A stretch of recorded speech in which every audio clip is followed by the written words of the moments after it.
Introduction.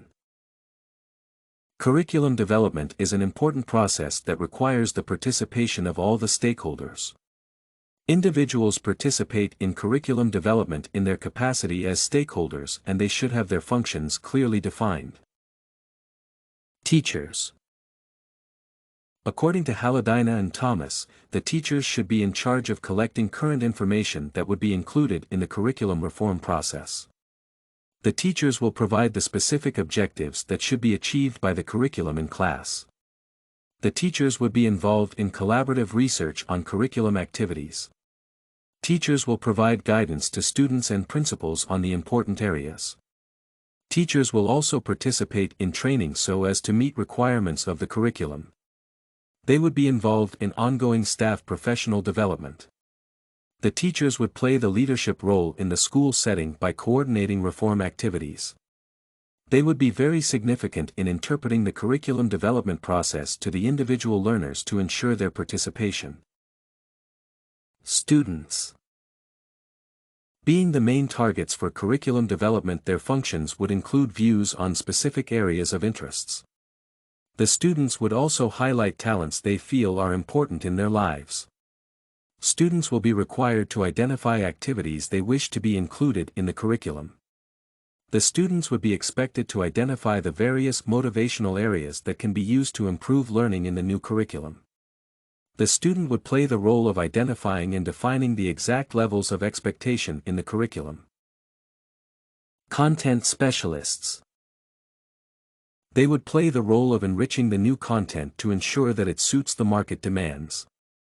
They would carry out research on areas that require attention by the curriculum. Their work would entail making sure that new content is added in the curriculum according to the demands from other stakeholders.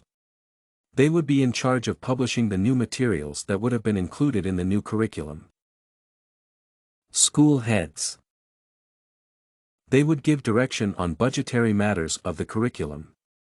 The principals would provide direction on resource allocation for the needs of the curriculum. The principal would have the authority to allocate time and resources that would facilitate the curriculum development activities at the school level. The school heads would also offer guidance on the priority areas in terms of resources to facilitate changes in the curriculum. Parents. Parents would give views on supportive materials and environment for the new curriculum. Parents would provide expertise and experience that can be useful in the curriculum development. Parents are expected to play the role of mentors and advisors to their children and advocate for new reforms that would achieve desirable results in the education system. School board members.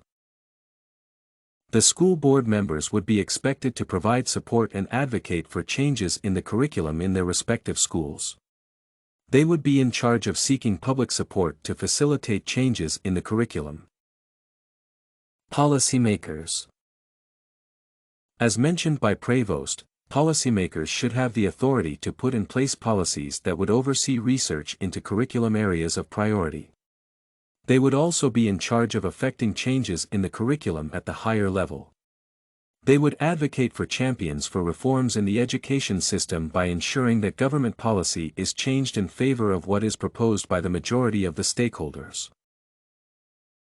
StudyCorgi.com has everything you need for successful studies. Writing tools, informative articles, and essay samples. Come check it out.